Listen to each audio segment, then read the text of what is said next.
us, we're just recording us. If you don't want your voice recorded when you ask a question, just say, I have a question, I don't want it recorded. We'll cut it out and we'll type the question beneath. So, or you could disguise your voice.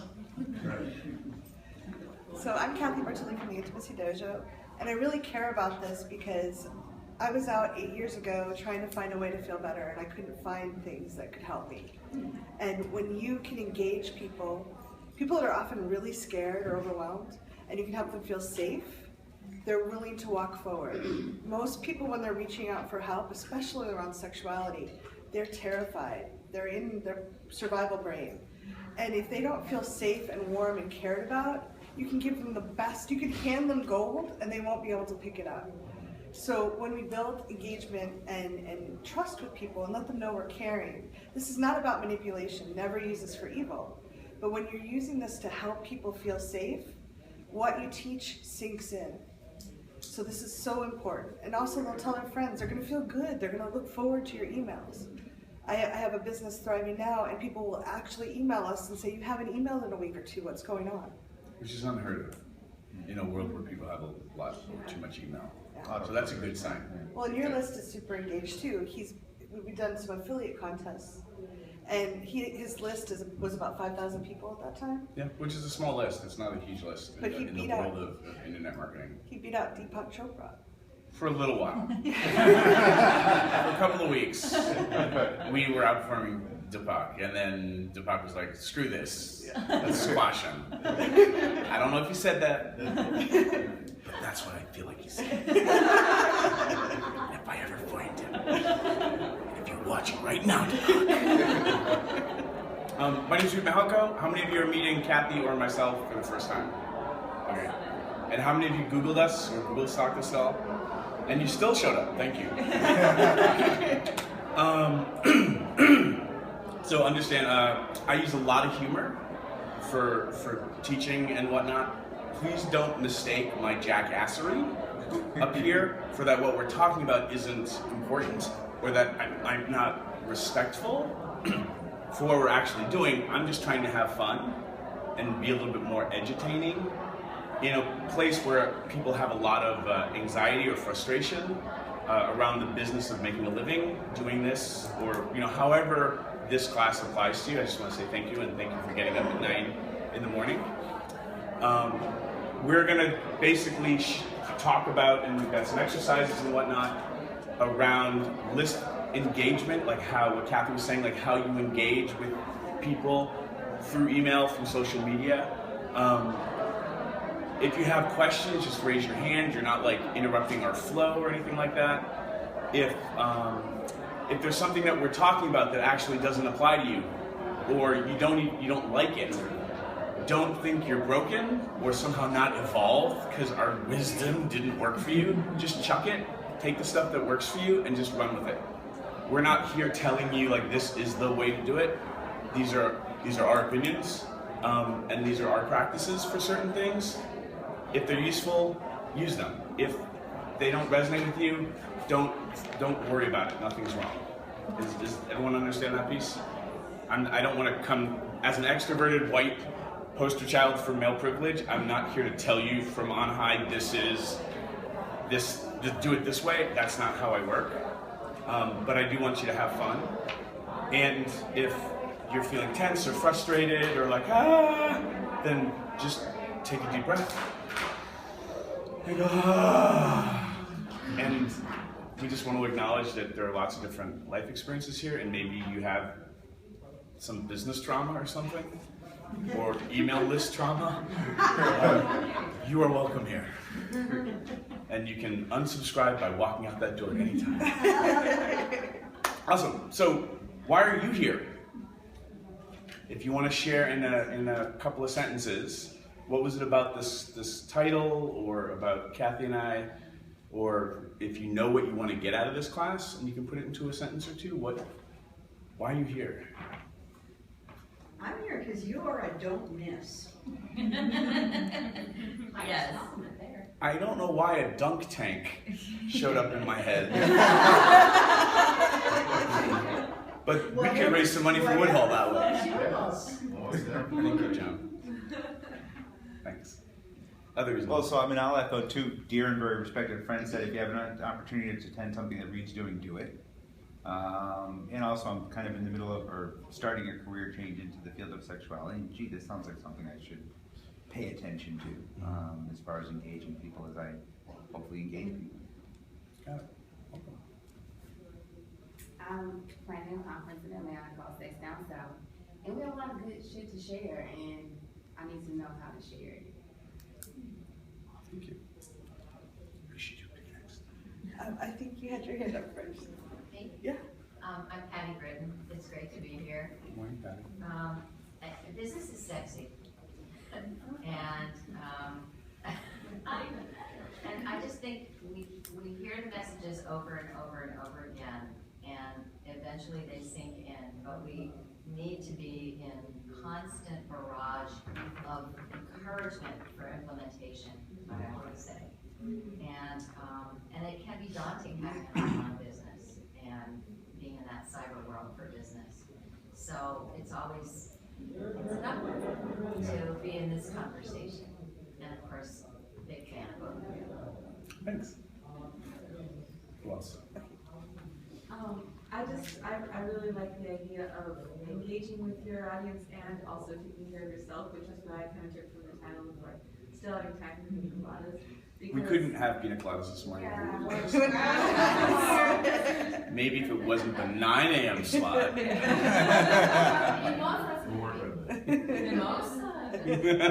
yeah. But just, like I have a lot of things in life that I want to do, and I have a lot of, social activism, art related ways that I want to reach out into the world, and I get overwhelmed sometimes by the job and not knowing the best way to engage with people and wanting to make sure that I use my energy well and efficiently and still have time to take care of myself. So it's kind of interesting for me to hopefully have insight on how to juggle all that stuff. Thank you. Welcome. We, Namaste, Richard at Namaste.com, we've got about 5,000 people on our mailing list.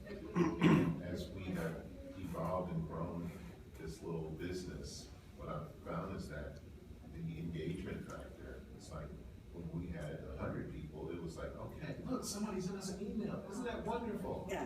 Well, with 5,000 people, it's a pretty steady trickle of, hey, what's going on? Hey, did you get my email? Hey, and so it's like, how do we, anybody who's doing it better than us, I want to learn from, because, if I can learn from your mistakes, then that means I don't have to do it. And maybe I may be doing something wrong right now, but I need to change immediately, so.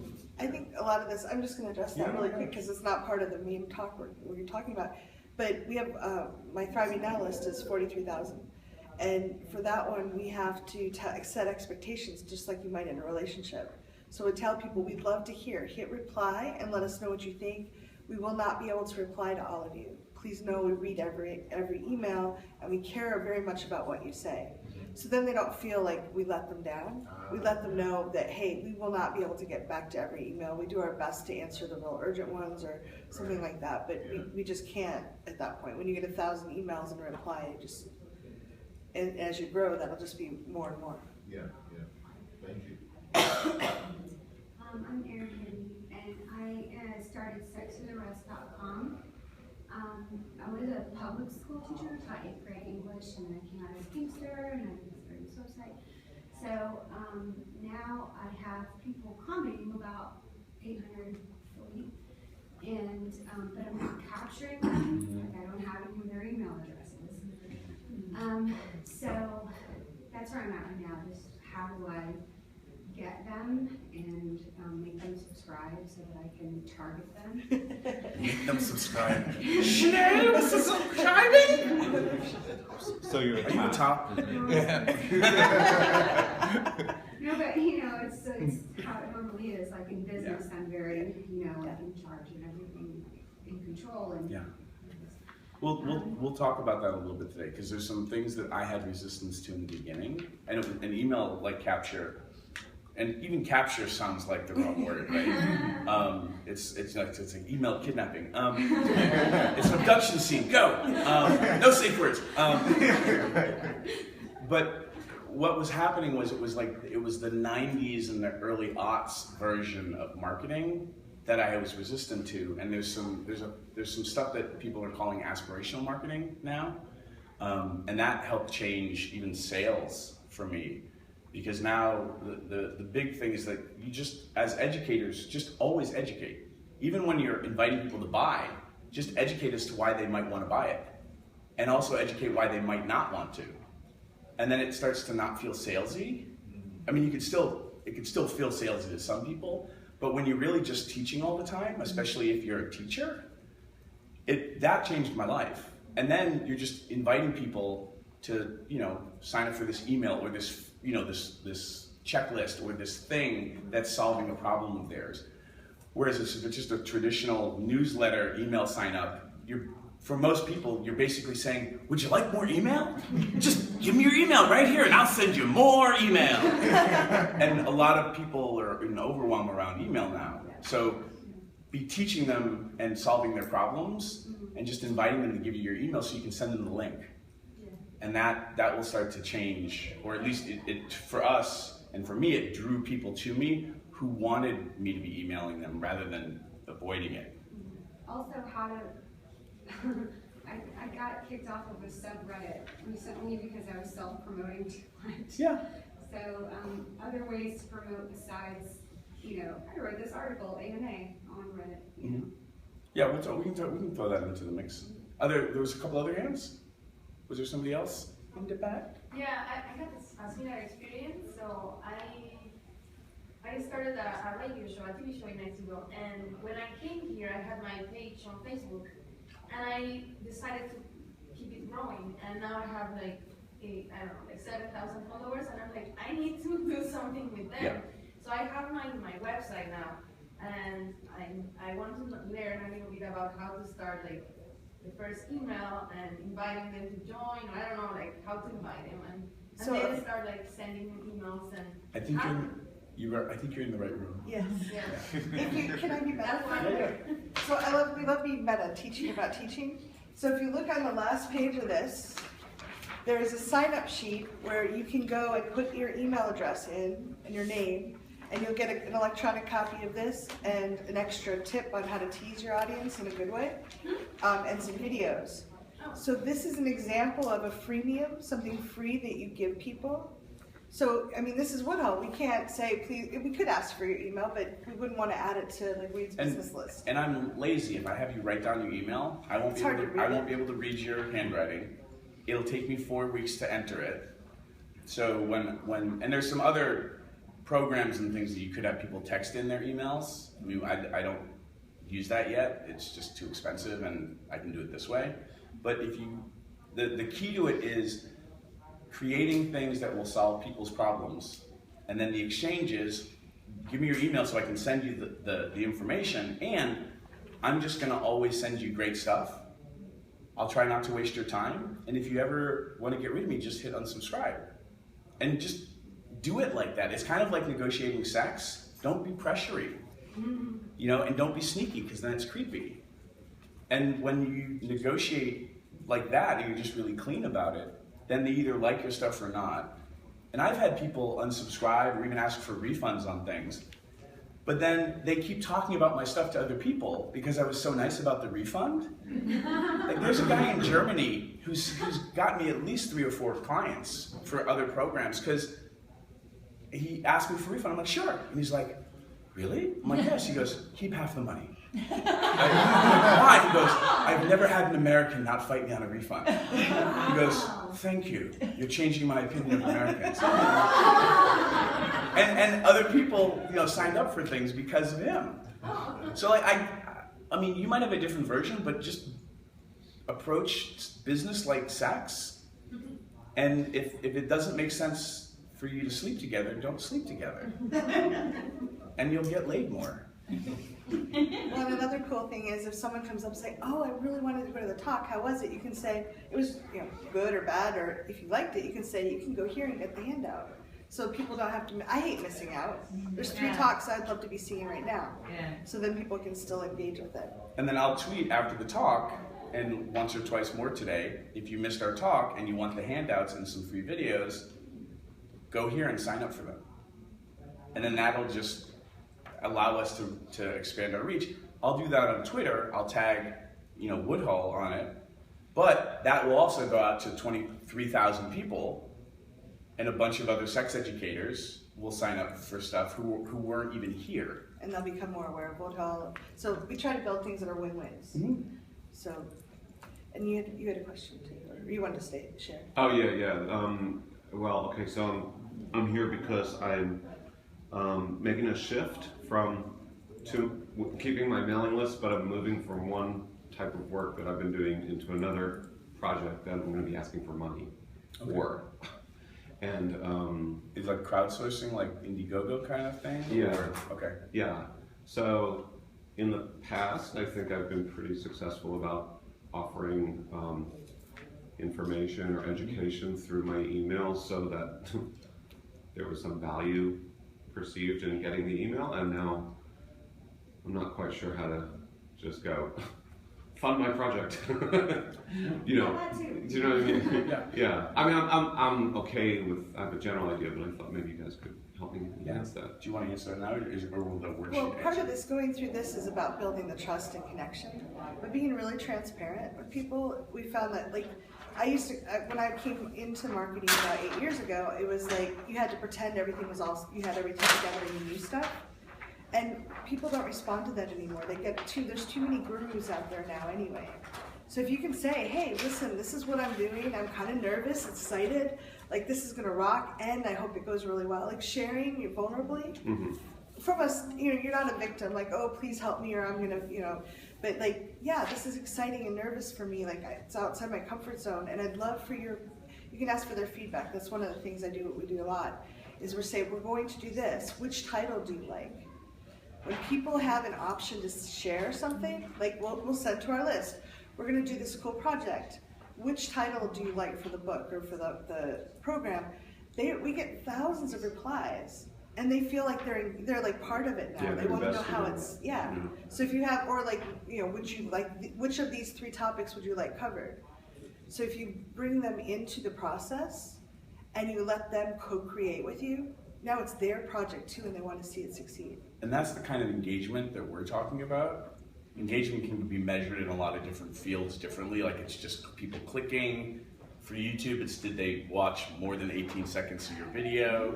Like, there's a lot of different ways to measure engagement. The biggest one for us is really like, are they talking back? Which also, for super geeky reasons, when people hit reply on your emails and are having the conversation with you, that they hit reply tells the people who are doing your email deliverability that you're actually not a spam bot, and so your emails get to people more often. So like, you'll see a lot of my emails, they'll be like, hey, got questions? Hit reply, or email me at support@readaboutsex.com. But in a lot of emails, I'll say hit reply and tell me what you think, or what's your question from this email or article. And that kind of engagement, having them being a part of what's going on, even if you don't choose any of the titles that they picked, but you're letting them interact with you, which is a lot more than what's happening with a lot of other people, because they're just getting that newsletter every month, and they're not really having any kind of exchange. So I have a question about academic research and getting the word out. So I'm doing my dissertation on sexual satisfaction in older same-sex relationships.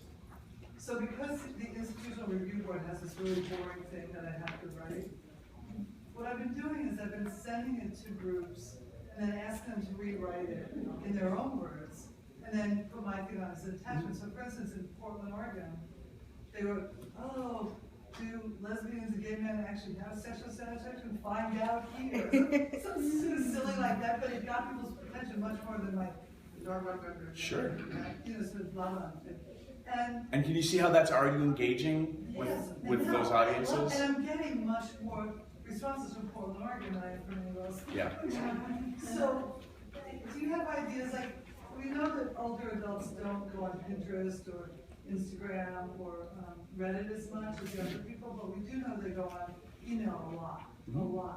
So I've been trying to do it that way, but do you have other ideas for me? Because I'm going a little crazy. One of the- a one-woman show here. Yeah. One of the things you can do in the email, if you haven't, is ask people to share. Yeah, I do that all the time. People don't always think of it, so just generally in Facebook or email or whatever, if you know of someone, and I even list a friend, a family, a coworker, because it makes them start thinking. Because if you just say, do you know somebody? Oh no. Do you know somebody at Woodhull that was in that class? Oh, your brain's, you're tuning them in. Thank you, Cathy. Yeah. So be more specific with what would be called the call to action, or in lingo it'll call the CTA.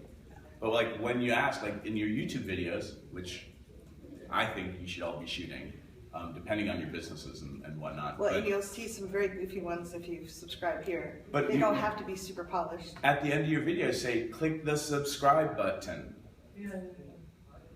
Leave a comment. Like, don't say it like that, but what you're doing is you're telling them, you're inviting them to do what you would like them to do, because when you don't tell people what you would like them to do, they don't do anything. Well, They go watch the next video of cats or something like that.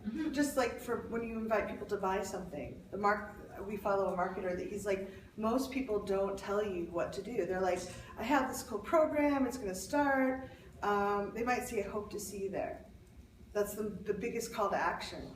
But if I like to apply this like a relationship. So if I was inviting you to a party and I'm like, there's just going to be this cool party and here's the details and I hope to see you there. That's not so much as, would you come? And please, here's the RSVP, would you click now? And he actually says, you want to be so specific, like pull out your wallet, take out your credit card, put it on the keyboard, type in the numbers. Think about it like talking dirty. I want you to gently graze my arm with your nails. And then I want you to lean in your best Batman voice. Tell me exactly what you want me to do to you. Are we clear? But like, but I was really shy. I'm like, I can't ask them to take out their credit card. Now I can, because I can be dorky about it. I'm like, so this is how it's gonna go. You gotta reach into your back pocket or your front pocket. Pull out your wallet. So you can be silly about things. You could take your disclaimer, make a sock puppet, and then film the sock puppet reading the disclaimer. And again, that might be for some of your brands, you're like, I can't do that. Then don't. But can you be more playful and engaging with them? And just tune into why you think you can't. Is it because you're afraid they're all gonna unsubscribe? I mean, I put the word cock block in my subject title last week. Now, about 20 people unsubscribed, but I was probably offending them anyway. So you have to figure out, you dial it in for yourself and for your demographic, but be more yourself, have more fun, and they'll have more fun with you. Even when you're teaching really touchy subjects and delicate and sensitive things, and the talk on humor, about using humor in sex ed to reach older populations was really useful, because it was a lot of how do you get them to let go of some of the anxiety, and understand you probably have anxiety around business and reaching out to your followers. Is it? Well, I wanted to pass these back. So who doesn't have a worksheet? Can you pass these back? Just raise your hand and we'll get a worksheet too. There's 3 pages. And one of the reasons we have a worksheet is a lot of people come to, I do this, so 3 fingers pointing back at me. I'll go to conferences, I'll have this great talk, and I'll take some notes, and I'll go home and the notes sit on the table. So we wanted to get you to engage and start writing some of this stuff to anchor it, so it just takes some of the resistance out of you doing it when you get home. And this applies whether you have an email list or not, like if you're just dealing with Facebook people or Instagram or whatever, this still applies. And in fact, to be really meta, this applies to, we stole a lot of this from Reed's relationship stuff, like how to romance your partner. It all still applies to human nature, so you get to be really geeky about it. And the only caveat is you could use some of this stuff as manipulation. Don't do that. That's creepy. Use it for good, never for evil. Be genuine. And have fun. And then if you're worried about it, tell them what you're doing. Just be transparent about it. And And that will usually alleviate certain kind of concerns for certain people if they think you're being salesy or they're like, you're getting really good at marketing. I don't trust you now. You know what? And if you get a lot of emails like that, usually what that means is that you're not connecting with them, or they're just really touchy about being marketed to. Connect with them and be like, tell me more. Like whenever people give you negative feedback, if you can, and sometimes it's hard to take, email them back and be like, oh my goodness, like, thank you so much for writing, and could you please tell me more? Like, I see that you have strong opinions. I want to understand what's going on for you. Could you tell me more? Because what they're telling you is gold. If it's one person, be sure there's others that aren't emailing you about that. And if it's somebody who's just trolling you and just trying to get a rise out of you, then you can politely, not get into a whole flame war with them, because they're probably just a jerk. Well, and Reed and I have been doing a lot of business, last 3 years we've been doing a ton of business courses, and we would come back and he would actually write an email saying, hey guys, I went to this course, it seemed really cool, I'm going to try it out, I'd love your feedback. Yeah. So they weren't surprised with a change in tone or the different style, and people seem to like it. Like they get a behind the scenes picture and they know we care. They know that we're not just throwing things at you or engaging you in. And for some of you that might not be your style, but consider it. Just consider role modeling what you're probably teaching them about sex and relationships, which is be transparent about what you're nervous about, and share and be open to feedback. Are you ready for worksheet time? Yes. Take a deep breath. Go, oh. If we only had mimosas. I know, it's so nice. All right. So, and everyone say thank you, Cathy. Thank you, Cathy. Because Cathy made the worksheet. I love worksheets. I love it. Okay, good. So we want to start out by taking the temperature of where you think you're at. So what do you think the engagement of your list, your followers, is right now? So, and it could be like, to me it's like if you walk, like I watched Reed walk into a party where he knows a lot of people. It's like, Reed! And that's a 10. And 0 is you walk in and nobody really notices you came in. When your email or your Facebook post goes out, what's your engagement from 0 to 10? And you can just write it down. We have a little spot for you if you want to write it down. And if you don't know the answers, like you're not going to be graded on this. Yeah, it's just you're not writing anything in stone. I'm a little oval to All right. And if your followers were 3 points, like if you went from a 5 to an 8, if they were 3 points more engaged, how do you think that would affect your business and how you're touching their lives?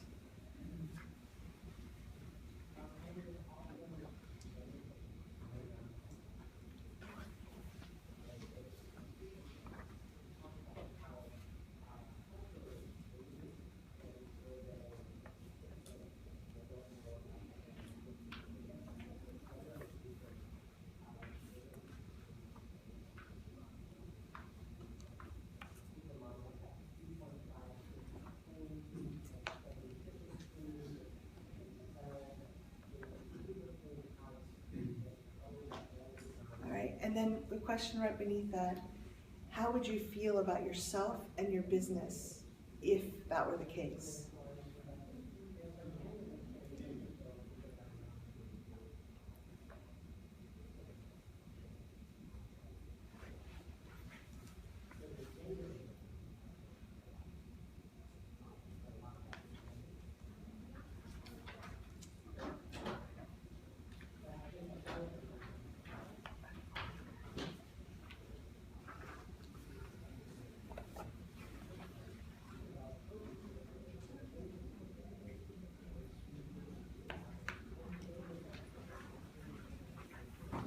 Just another 30 seconds to write it down.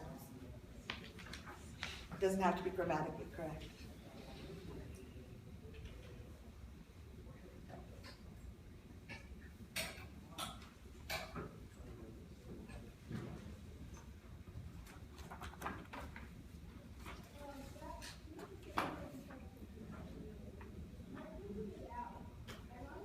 All right, everybody take a nice deep breath. All right. We're modeling, as we go through this, you'll see that we actually just did on you a few of the things that we talked about when you want to engage your list.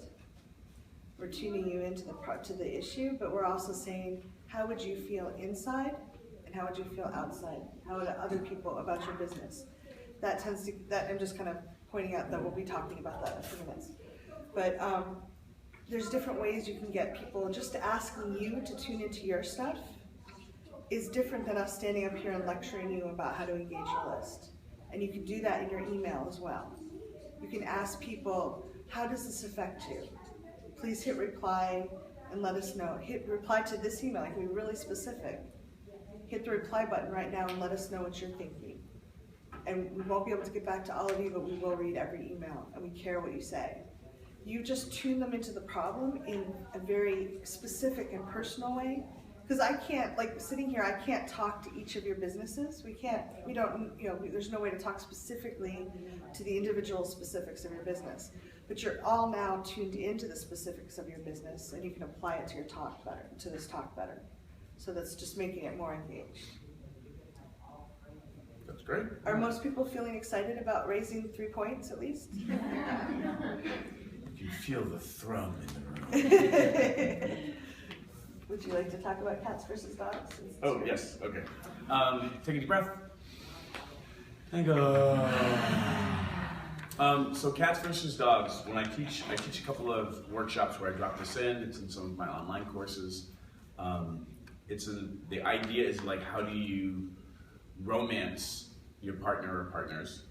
And the idea of, traditionally like in Cosmopolitan and other magazines and stuff, it's like men, women, this, that, and of course, you haven't noticed, gender is being deconstructed and role models and relationships and stuff like that. So I had to come at it from a different perspective, and it ended up being a lot more powerful because I started talking it from the perspective of cats and dogs, which just got people in a different headspace to begin with, and they weren't pulling along their cultural baggage into this conversation. But from a relationship perspective, in romance, what makes a cat feel all warm and fuzzy and romantic is anything that proves you were thinking of them before they walked into the room. And you might identify as a cat. I see a couple of people's heads nodding. So basically, if I bought you flowers, or if I had, poured you a bath, or I made dinner reservations, you're like, you thought of me. Whereas if you walk into the room and I'm like, I'm gonna make dinner reservations right now, as a cat you'd be like, couldn't have thought of that before I got here. Well, I have to tell you, it doesn't care. Exactly. So for a cat, it's all about forethought. Forethought, for the most part, equals warm, fuzzy, romantic feelings. For dogs, for those of us who identify as dogs, what's romantic to us is when you tell us, good dog. As long as you're not yelling at us and you tell us we're doing a good job, then we open up, we're warm, we're fuzzy. The irony is, for those of you how many of you actually own dogs? Or have at some point, if you've ever snuck up at the house where the dog lives and looked and spied on them, when they don't know, when they think you're not home, they're not thinking of you. They're licking their balls or whatever they're doing, right? They're taking a nap. They're doing dog things. But when they hear the key in the door, oh my goodness, the world has changed. Everything is so much better. It just got better. It just got better. You're home, you're home, you're home. And when you do that to a cat, they're like, whatever. Did you make the dinner reservation? Is this making sense? You can't apply this to business. Yes. And most people are not purely cat, or we all have aspects of it. There's probably penguins and rhinos out there right now. But the really cool thing in business is you can hit it really easily in email, and it's actually a lot of being a coach or an activist is being a cheerleader and reminding people that they're doing a good job, because we don't get enough of that out there. So just telling them, you guys being here right now in this room, it's an act of courage. You're looking at your business and you're taking it to another level. There are thousands of people that want to grow their business that are not in this room right now. They're sleeping, they're doing something else, they're not at this conference. You being here and doing this rocks, and I really do respect what you're doing here. Okay, you can tell people very genuine, I mean that. This to me is my passion, helping people get their mission out, because we can make the world a better place doing this. When you engage people 3 points more, or 5 points more, or 10 points more, you impact the world more profoundly. And so just telling people, acknowledging them, hey, I know this is a really tough subject, and I admire your courage being here and being this far into this email. Not many people would make it this far. Thank you. So, now, for some of you, you're gonna think that that feels false when you're typing it and you're about to hit send. If you get really clear as to why you do this and why it's important, then the words will start to feel more genuine. When you can get clear as to like the people that you work with and who you're reaching out to, whether that's, you kind of make your own little avatar list of who your demographic is, or you actually, if you have coaching clients, people that you know are like, wow, like they're kind of my ideal client, and you kind of have a little picture of them to remind you who you're writing to. Like when you're writing your emails, write to a person that is specific to you. I used to be, and I still do this, I'm like, hey everybody. Because I wanted to talk to everybody, because it felt incongruent that I was trying to talk to one person when, obviously there are thousands of people on my list. But that getting really specific helped me get more specific about what I was congratulating people on. And talking in my emails to one person. And that changed the tone of my emails. And that was really important to a lot of my followers. Because they weren't being seen and acknowledged in their relationships at home. And they needed to be cheered on for showing up and doing the work when it was a struggle.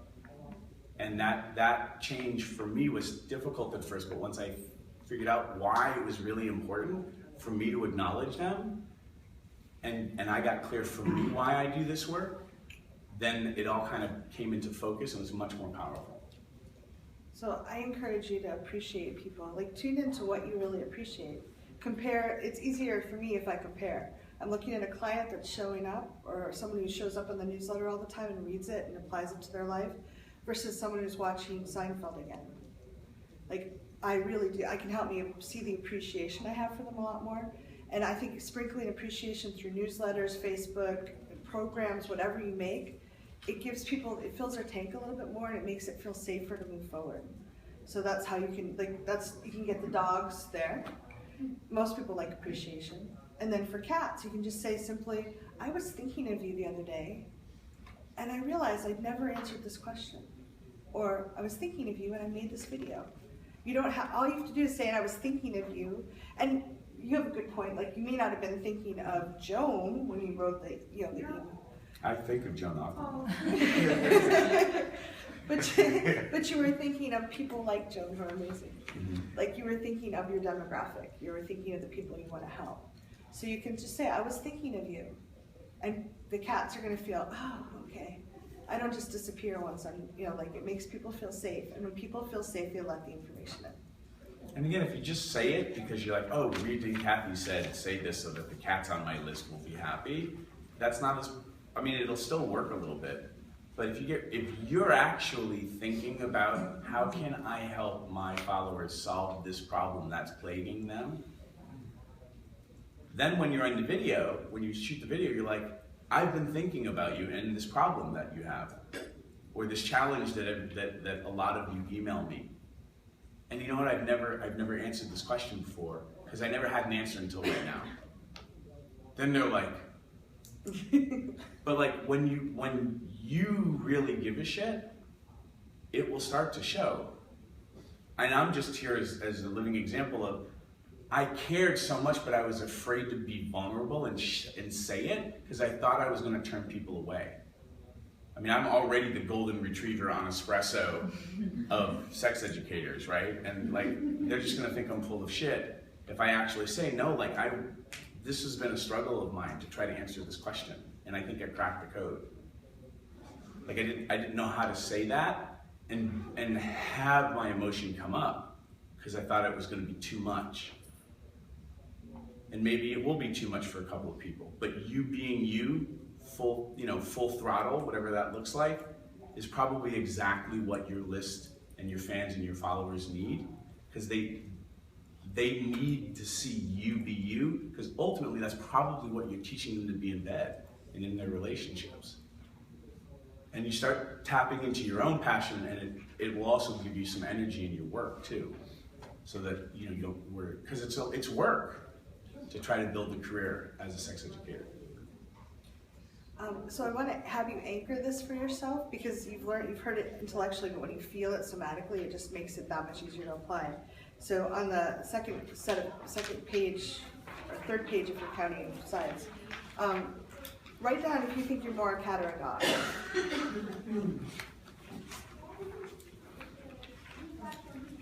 And you can be a cat in certain relationships and more of a dog in other relationships. So, I mean, you can't get the answer wrong. No, this is just to help you anchor the idea. And then notice, if your friends and family could help you feel more loved and appreciated, would that make a difference for you? So if you're a cat, write down just a couple ideas on how you could feel more loved. If you're a dog, write down a couple ideas for that, just to kind of anchor the idea. Like, what do I just want appreciation, or do I want people to tell me they were thinking of me? And for appreciation, a lot of people I love specifics. If someone says I appreciate you, I'm like, tell me more. Like, I want to hear the actual details of, like, what do they appreciate me for? It's like when they say, I'm sorry. For what? Yeah, what did you do? Yeah. Yeah. So just write down a couple of different things that might help you. And then I'm going to just give you a homework assignment, if you're willing to take it on, or challenge, is to find 3 people here at Woodhull. Just write down their names that you feel you could safely share this with.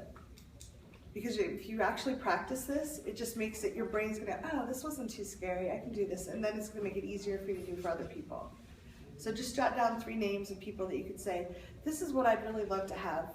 You know, you can share a cat and dog if you want, and say, this is what I'd really love. And they might do it right then and say, oh wow, I really appreciate you, that's pretty amazing. Or you think people that you feel safe with for doing this. So just jot down a couple names.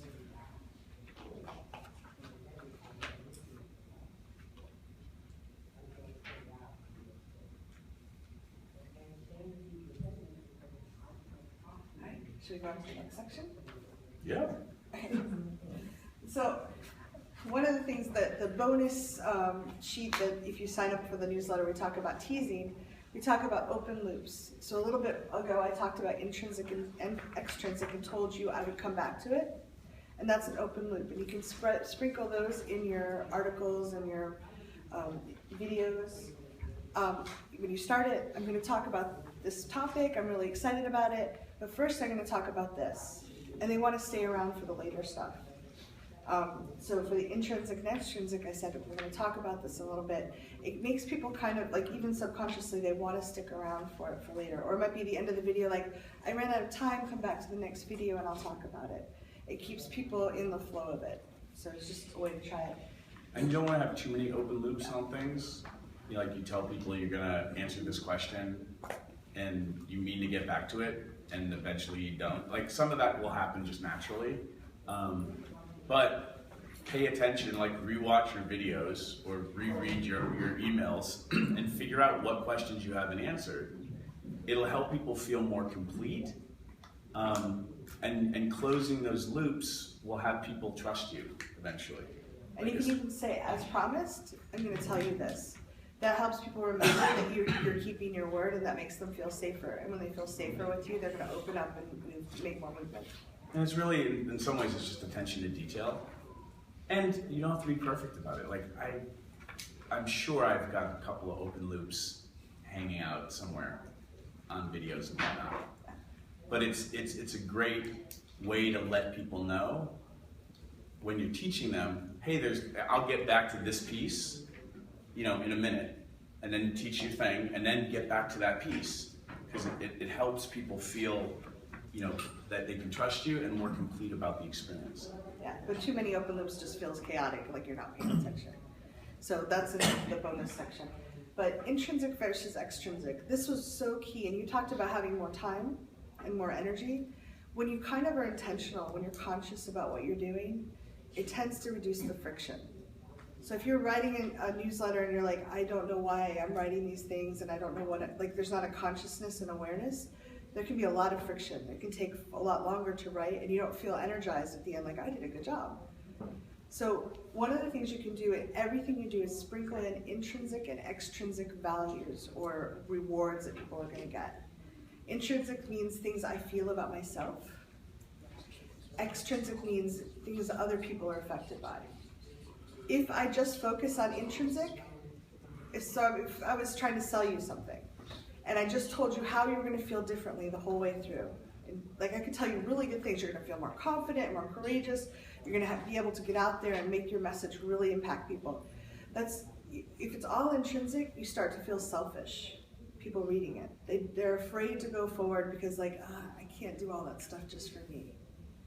If you just talk about extrinsic, your partner is going to be so much happy, your coworkers are going to love you, your kids are going to be happy, your boss is going to be happy. It starts to feel like, oh, I'm taking care of everybody else again. I'm sacrificing for other people. If you mix them up back and forth, people feel, oh, I can do this for me and for them. I can improve my sex life for me and my partner, and I'll be happier at work. It gives them the energy to move forward. And that's what that's so much, the information is amazing and so critical, but if we don't give them the energy and the feeling like they're doing a good thing, there's going to be a lot of resistance to it. It's a really useful technique, just when to start teaching, or when you're writing copy, or when you're reaching out to people in your emails and stuff, to kind of sprinkle in those intrinsic, extrinsic. It helps people get present to why they're doing things. And once you get the hang of it, and especially if you are helping people go through the journey you went through, this is why it's very easy for me to teach business type stuff to sex educators, because I was broke for a long time and getting burnt out and frustrated, and I'm like, this is my calling, but I can't pay my rent. You know, and then it was like, oh my goodness, like now as I've learned business, I'm feeling more confident about myself, not so worried that I'm making the wrong move. All of a sudden my friends who thought I was crazy for trying to do this for a living see me as being successful, they're proud of me. So I've had these experiences, so now when I'm talking to sex educators, I'm like, wouldn't it be nice for you to not be, lying awake at night, worrying about getting evicted? And if your family actually saw what you're doing as a viable life option, like you feel like you're all like, yeah, that would fucking be great. So that's the intrinsic, and then the extrinsic. And then if you want to get really, like meta extrinsic is, don't you want we have a mentor who uses the term legacy, and I'm like, it's such a good word. But don't you want your legacy to be that you leave the world a more pleasure-filled place with less shame? And everyone's a little different, but you can, and this is where it was weird, because I'm like, oh my goodness, I'm starting to I'm on my soapbox and I'm preaching.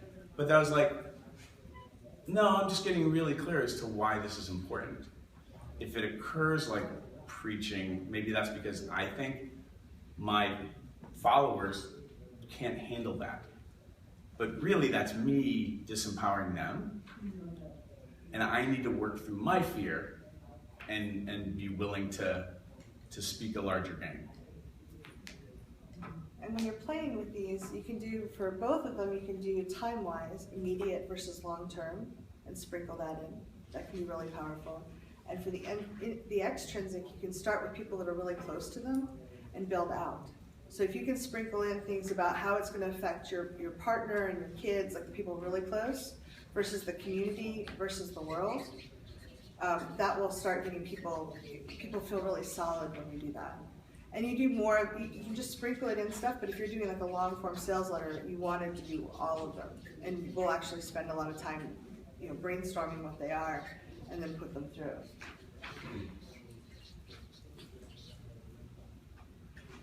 So to anchor this, on page 3 at the bottom, which are just 3 intrinsic internal changes people get if they read your article or watched your video. Page 4 at the top. Oh no, it's page 3. I have page 3. Intrinsic, yeah. Third side. Oh, I'm sorry. Third side. Huh? What affect effects? He was making sure you were paying attention, Joe. Yeah, I knew that. I knew that was my role. I ain't doing nothing. So three changes. If someone read your post, your video, did your program, how would they feel differently about themselves? You can just jot down a word to anchor this. And it doesn't have to be the end-all be-all. A lot of this is an evolution process, and you'll find deeper levels, but each time you look at it, you start getting a little bit more.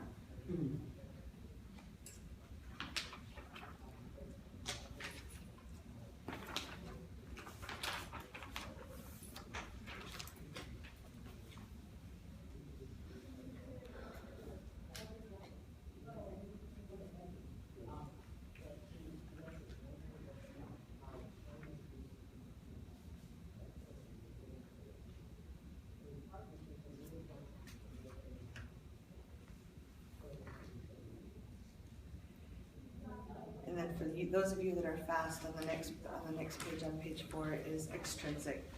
And I left space for 6 because you want to list some things that are close to them and some things that are further out.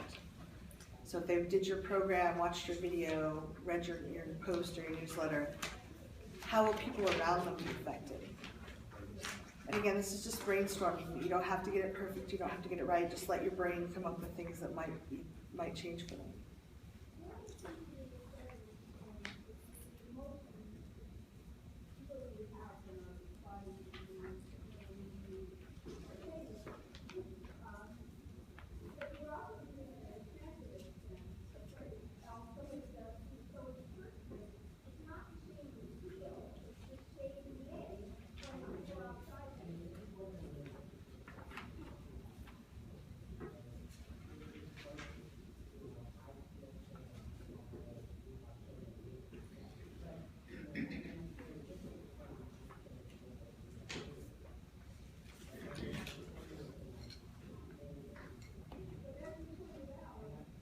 Give you 30 more seconds, just jot that down. Those are things you can come back to. I actually will tape to the side of my computer some words that remind me of that. Because if you just see them out of the corner of your eye, your brain remembers to put them in. Yeah. With the extrinsic, I just realized I was having a hard time getting out of thinking of what I would hope the effect on them would be, but like we're not thinking, the exercise is to think what to explain to them the effects that they would enjoy, right? Or they would see. So if I did your program on being more comfortable with poly or something, just making that up, I would be more comfortable with my dates. My dates they wouldn't have to deal with me being upset so often. Right, so a benefit to them personally because of the effect on other people. Right, because I've changed because of your program. How are their lives better? I'm more relaxed. I'm comfortable. I'm able to love more people. More people are getting loved. Does that make sense? That helps. And again, this is you're helping. Like, imagine somebody who's never had an orgasm. They don't know how it's going to impact their life. If they can learn how to find more pleasure, get into their body, relax, and let that, navigate what that's like so that they can have an orgasm or more pleasure. Not to be orgasm centric now, I'm in my head, I'm like, no, it's not all about orgasm. But they don't know what that's gonna be like for them the rest of their life. But you might, or even if you don't know, you can ask your other followers, well, what has it been like for you? And they'll give you their words for how it's impacted them, how it's trickled into the rest of their lives. Isn't that intrinsic? Well, help somebody for themselves, but then also what's the impact in their life? So if Reed had never had an orgasm, and he learned how to, and as a business partner, I'm dealing with someone who's a lot less frustrated. Like short someone bus. more empowered. Yeah, short bus, exactly. So, and then people in his community are just being affected because he might be more outgoing and more expressive, and the world is better because people are happier. It ripples out. Does that help? Yeah, thanks. I was focused on the orgasm. Yeah, it's hard not to be. Aren't we all? You had a question? Oh, okay, great. All right. And just to share a little insight, some of the best marketers out there will start with that. What we just described is really the transformation. The intrinsic and extrinsic changes that happen is the transformation from your newsletter or your product. A lot of the best marketers that make the most money out right now start with the transformation and then design the program afterwards. They're like, this is the change I want to make, and then I have to figure out how to create something that will help that happen. So it's a reverse engineering, but I love the meta of it. Like it's pretty fun. And some of you, once you get the hang of it, it'll be really easy because you're teachers, you're geeks. Once you know what you need to deliver, reverse engineering for some of you is really easy, and then it gets exciting. And then for some of you, you like to, engineer. I guess the opposite of reverse engineering is forward engineering, whatever. But however you get there. But what they're looking for, and this is from some of our business mentors, they're struggling to solve a problem. When you know how to word that problem in the words they use, whatever that headline is, it's really hard for them not to click on it. Because those are the words that they're thinking when they can't get to sleep at night. And then when you talk about the benefits to them, how their life's going to transform now and in the future, and then the benefits, how their community or friends or family will see them or experience them. When you connect all the dots on that to helping them solve a problem, that's really powerful. And it gets people really present because they're looking for that information. Usually. Sometimes they don't know what they're trying to solve, but you can write to that too. You know what's really cool, you guys? As educators, we always have to start by thinking about our learning objectives. Students will be able to, at the end of this program, have it better. And we have words that we have learned in school or wherever. Exactly. About what is it that we want people to get out of it. And it can't be learned, because you can't measure them, but define, describe, discuss. But it could also be like a good way for us at a micro level to say, okay, from there I want to also change the way people behave next to them. And for certain audiences, could you imagine a newsletter? If you read this newsletter, you will get these. Today you will get it. You'll get a better date by tomorrow. Well, it may be hard not to read that newsletter. Those hand cramps from masturbating all the time will magically disappear. And that's really common in a lot of business publications. Here's what you'll get out of this article. And so, by the way, if you're not interested in that, go to the next page. Yeah. Right? But so you can self-select. But that's one thing I would encourage you to, you have to tune into your audience, because if you're talking to academics, you have to talk in academic language. But the part of us that decides a lot of things is our survival brain. It's not very intelligent. If you can explain it to a 5-year-old, that's the part of our brain that's running things most of the time. So if you say, you will be able to have climactic orgasms and feel better about yourself, that's not what people are saying to themselves. Like, is my body broken? Am I ever going to be able to feel pleasure? If you use their words, I'm a PhD engineer, and I had to learn to talk at a level where it sinks in easily. If they have to look up words or think about the words, it's not hitting the survival part of their brain, which they need to feel safe in order to move forward. Especially when they're really triggered and struggling, and they're surfing the web late at night to try to save their marriage or their relationship or their self-esteem. Like, no one is lying awake at night being like, if I was only not so heteronormative, my marriage would be safe. Like, no one says that. We say that because we're geeks and we're not triggered. So what are the words they're using? And this brings it back around to engagement. When you ask them to put it in their words, then they give you the goal. They give you the words they use. So you're not. Replies. So you can take all the heteronormative out of your emails. There's nothing wrong with in educating them into that, but your headlines and most of your content should be... Feeling too heteronormative.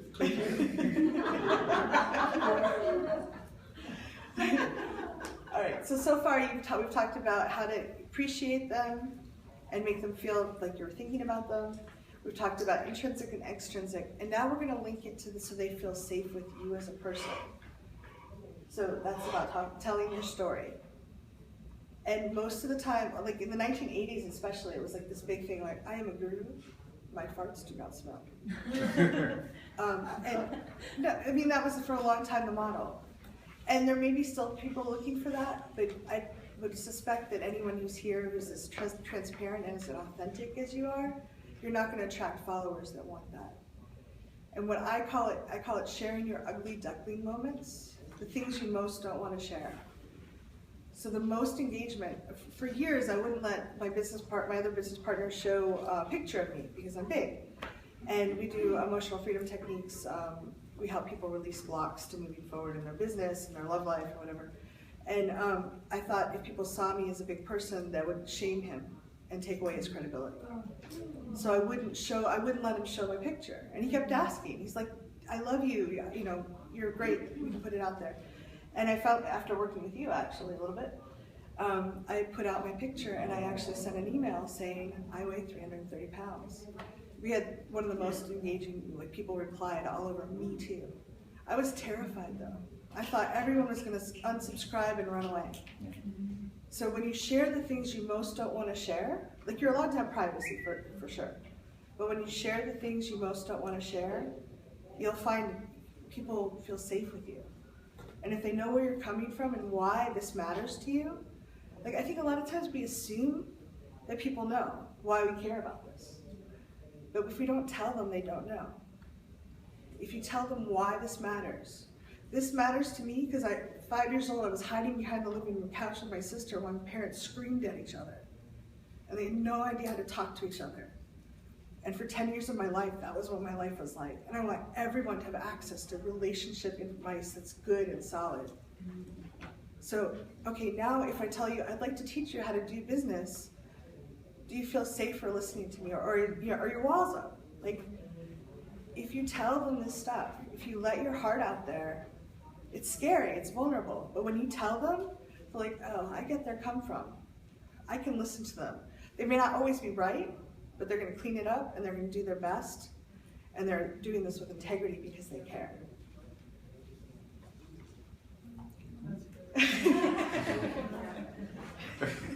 I'm just going to shut up.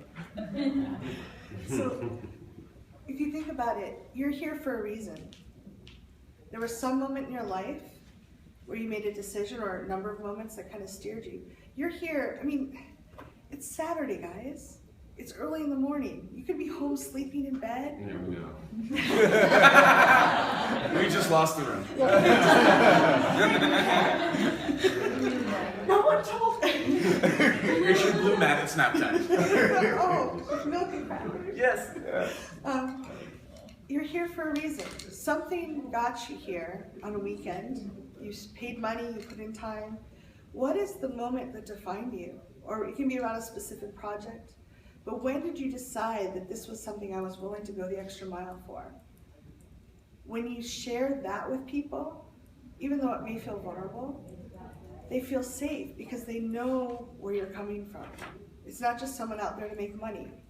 And a lot of the marketing people that I went through a ton of marketing, we've hunted through a lot of people, we found some really good ones. But a lot of them were like, oh, go out there and look for a niche. If there's a lot of people in it and they're spending money, that's what you write a program on. And that's not wrong. It's just a very particular kind of entrepreneurship. Yes. It's like somebody who wants to own a franchise, but they don't care if it's a restaurant or dry cleaning, or like they want to own a business. There are people out there who want to create educational products and they're looking for niches that have people who spend money solving those problems. That's another way of doing it. For most of the educators I know, you already have a demographic that you're passionate to serve and problems that you love solving for them, and also problems that they're trying to solve that you love solving for them. And when I teach business and like at Execute Summer Camp, Like, I approach it from that perspective, like, let's dial it in that way. I love how you teach that. And that's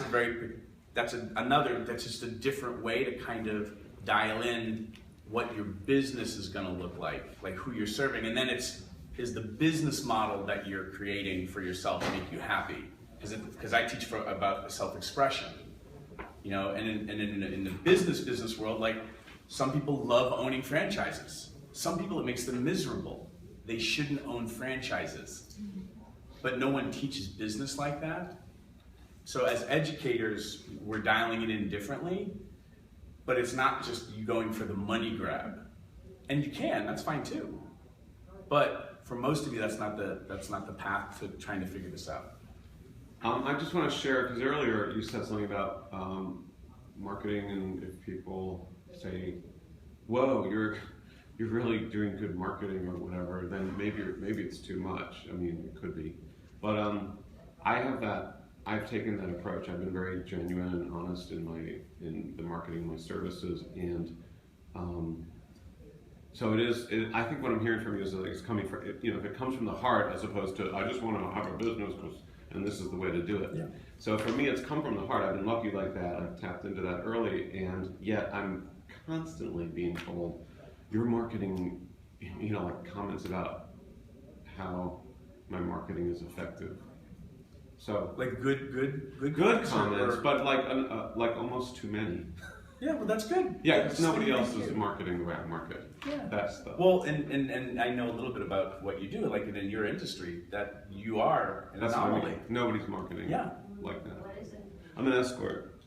So I'm an escort. No, I'm an escort, and lots of escorts market. We create ads and shit like that. But I kind of ramped it up to like a really kick-ass, informative website that not only looks good and is fun to go through and all that stuff, and is sexy, I hope, but also I don't know, like what would you guys call it? Like enhancing? If there's value added. Yeah, you empower people. Like you teach people. They learn and feel smart when they leave your website. Yeah. Like imagine that.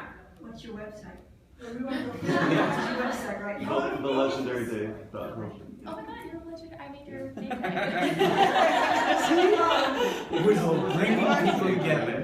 But this is the thing, and this is a very different shift than the way marketing used to be done. And again, you may dial it in differently, but this is really aspirational and relationship marketing. And because you're educators and not, you know, celebrity talk show hosts or whatever, which you can do this too. The thing that we came up with camp is we call it ABE. It's Honest Abe. It's always be educating. Can you leave your followers feeling smart? And can you add value to them? 95%, 98% of the people who follow you will never buy from you. But that doesn't mean you can't change their lives. Because if you change their life for free, they'll tell everybody about your stuff. And then this is stuff that we talk about at camp, like give all your best stuff away for free. And then just invite them to pay for more support and more organization. Everything I teach is on my YouTube channel, but do you really want to watch 200 and 400 and whatever videos to get it? Would you like to just have it all in one place with worksheets and in a 6-week course? Click this button. And there's bonuses and a guarantee, so you just help them this way, and when you dial it in and add the intrinsic, extrinsic, ultimately what you're doing is you're just educating people on how you can help them. And then try not to, ram every email down their throat every week. Just be nice. That's one of the things that I found has been really, really helpful, that whole idea of give your best stuff away. And I had resistance to that because I'm like, this best stuff is worth a lot of money, and my clients pay a lot of money. So if I'm giving that away, aren't I devaluing that relationship that they're, calling me up? But somebody else told me something that was really profound. They said, what those clients are paying for is privacy. Where we're just one-on-one on Skype. And more connection and more intimacy with you. More connection and more intimacy. Even if it's the same exact thing that they could get in a larger forum. The fact that it's one-on-one is what they're really paying for. And so you can give away all your best stuff, and it will be a benefit. And we really have seen a huge spike in terms of our business with, I mean, because we Periscope all the time. We listen to all the Periscopes. We'll give you all our best stuff about relationships and sustainability and all that stuff. Just, you know, it's only there for 24 hours. Yeah. But Periscope is a new educational, and it's a bunch of different things, platform where you can create video, stream video that is up for 24 hours. It's kind of like Snapchat for educators, if you want to think of it this way. And a lot of people are having fun with it, and it's fairly new, so you might want to, if you like shooting video, geek out on, explore Periscope. It's kind of fun. And apparently you can save it to your phone and upload it to YouTube. yeah, you can upload it to YouTube afterwards. Yeah. I like long term for some stuff. Yeah, did you have a question? No, I was gonna ask if you have any ideas for Periscope best practices. I know they allow sex education. I actually went through and I read, because I was like, can I do, one of the many hats I wear is, in-home sex toy parties. So can I do a toy unboxing, or would that get flagged? Because sometimes a lot of our stuff gets flagged. And, I'm even noticing that, like, in terms of like, service you have to stuff. be careful with your subject lines, because even the name of your business can get flagged by Gmail and not show up in somebody's inbox. I don't know. It's I was at the hard way when my engagement went down. I changed my subject line, my usual subject line. Not only did the engagement went down, but the open rate plummeted down to 16 people. I was like, what is going on? And my partner was like, who has a degree in marketing, was like, I think because you put the name of your website on your email. And I switched it up, and I went back and I said, hey guys, I'm going to be changing this. And then I got it was a deliverability issue. Yeah. Got it. Yeah, it's kind of outside the scope of this piece, but again, like, if your emails don't get to people, there's not a lot of engagement. Yeah. Yeah, thank you for that. And I don't know enough about Periscope's terms of services to give you any advice right now, but hit me up later about that. Yeah.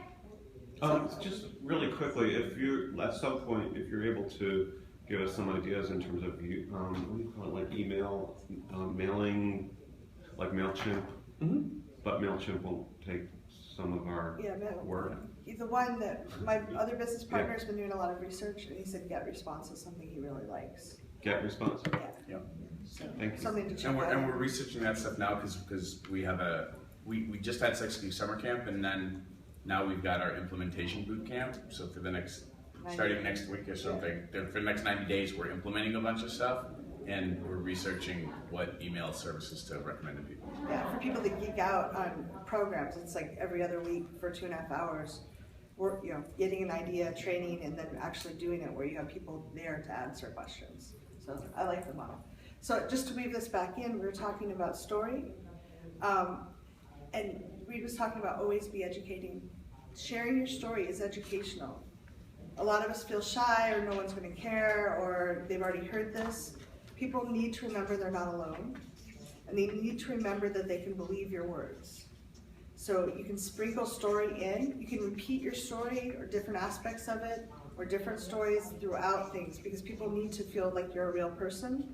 They're scared, they want to feel like you're holding their hand, and they want to feel like someone else went through this. So even if it's not your story, you can get it, like, if a client's willing to let you share a synopsis or something, to let people know that they're not alone with this stuff.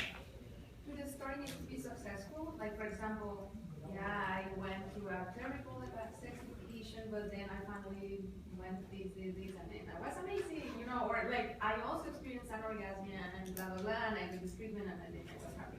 Or not necessarily. Typically they're successful, but they don't, as long as they're authentic and not from a victim space, like it's not therapy for you when you share it. You have to have it handled. You can get teared up, but you can't like be sobbing on the floor and expect them to take care of you about it. So yeah, don't do the like. That's not so good. Go get some therapy, work through that.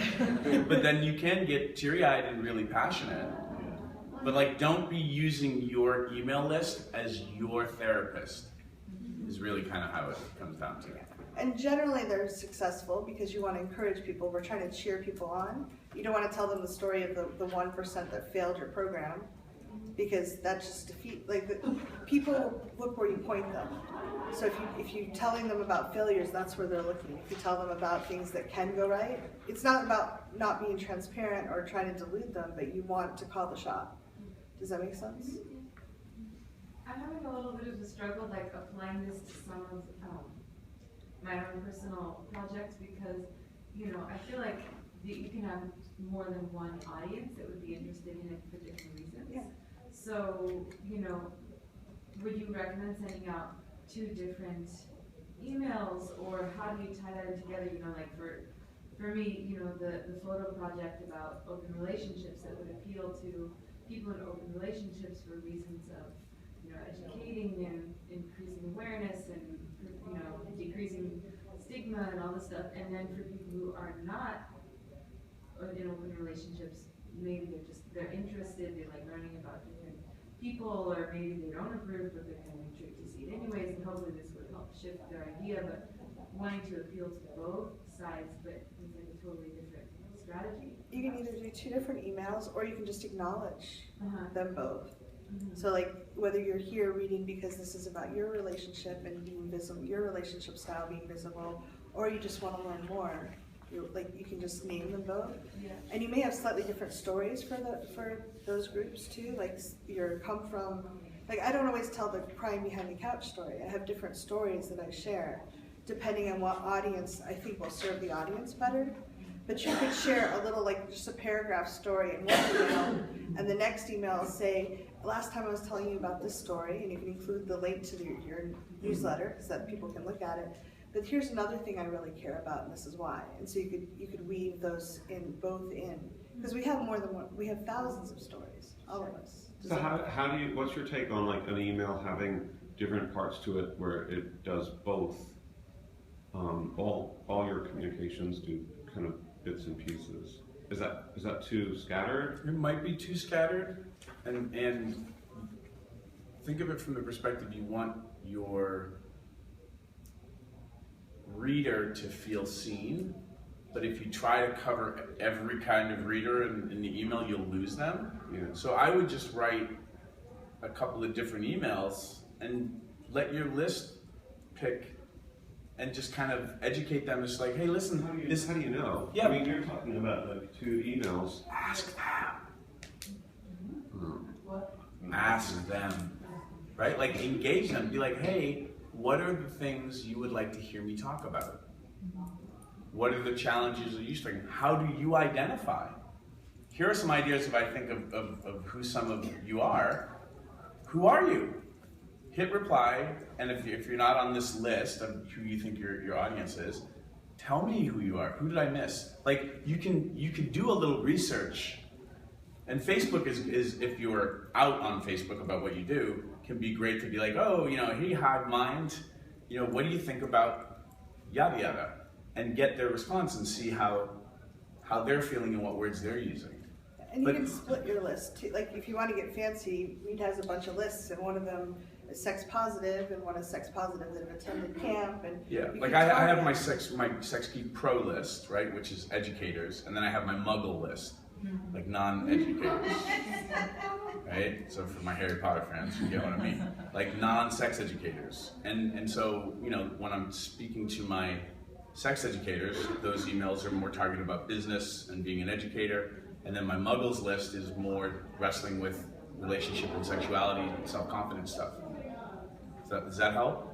So you could also segment your lists out, so you're writing to each one differently.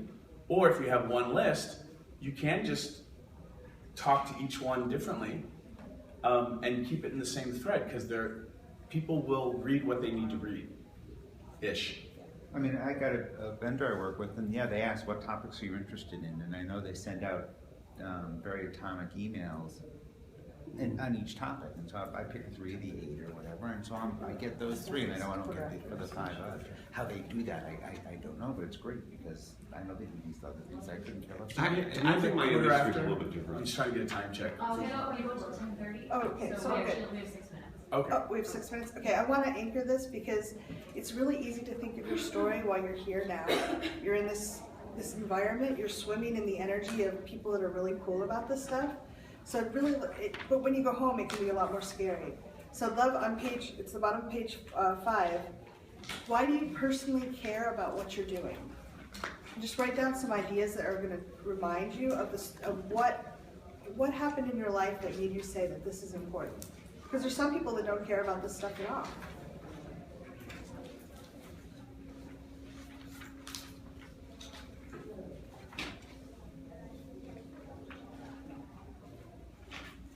And this is not just to inspire your readers. This can also be useful to inspire you. Those times when you feel scared and overwhelmed, if you reread, if you remind yourself of your story and where you come from, that can help you get through the scary parts.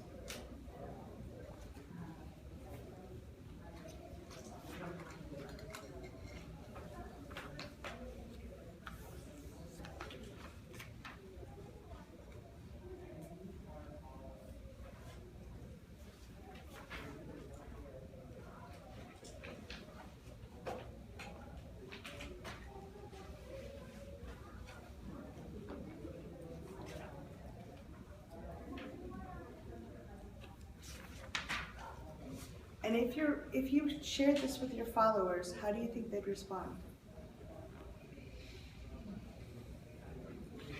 What do you mean this? Your story. Like if you shared your come from, your like, they call it an origin story a lot of the time. It's like, what is the moment when you decided, like I was 5, I didn't know what I was gonna do, but I knew something had to be, there had to be a solution out there. There had to be something different, and I wanted to be part of that.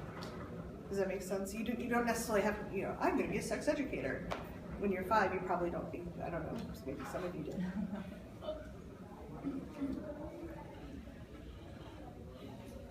And if your followers trusted you more and knew you were out to help them, how do you think that would affect their learning and their transformation?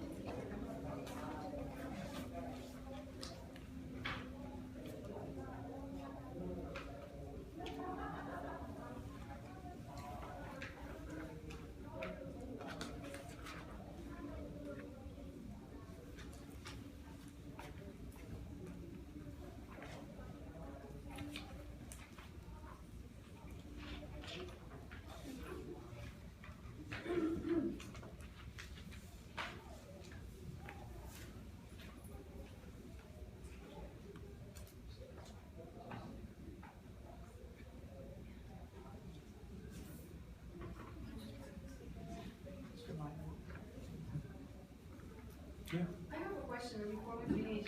What about the length of the emails? Like, have you found like too many words?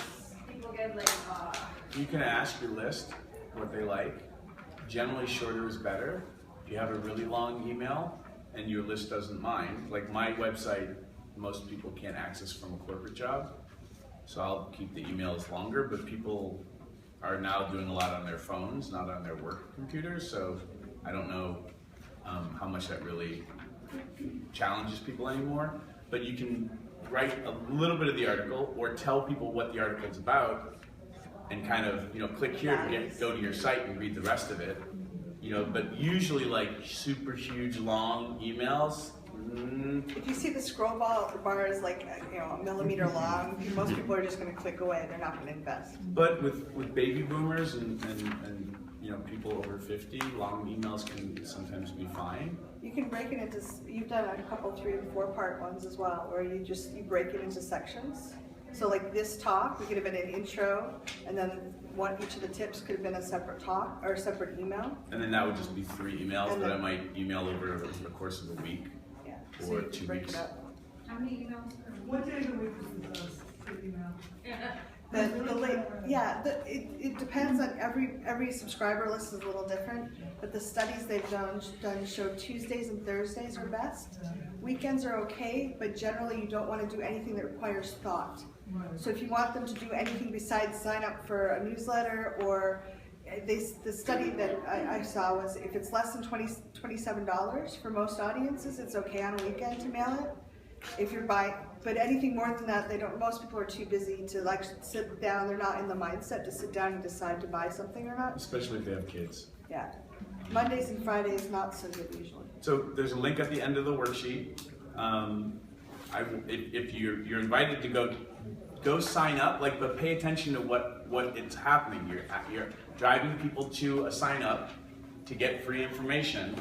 So sign up and then see what happens next, right? So because that works really well to help people get resources, but also get their email so that you can email them more information and start building that relationship where you're helping them solve problems. And just notice how you feel.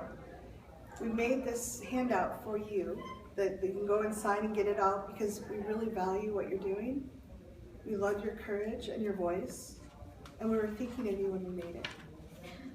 So you just try, and it's genuine, it's real. She's good. Use these powers for good and everything. And be real about it. Like, if you're frustrated with your list, just be like, guys, I'm burnt out, I'm frustrated, I'm sorry. You know, like, you just be real with them. It really does help. Jump. If we're already on your email list and we click on this link to get this stuff you're offering us, you'll sort that out, we will get double. Yeah. The email program that I use won't. As long as you use the same email address. If you use different email, like some of you have 5 email addresses, and you enter 5 different emails, you get 5 copies. But as long as it's the same email, you get 1. If you're interested in Sex Geek shirts, I do have most sizes with me. They're $20. Come see me. I think that's it. I'm collecting evaluations. Oh, evaluations back there. Thank you so much for getting up early and coming.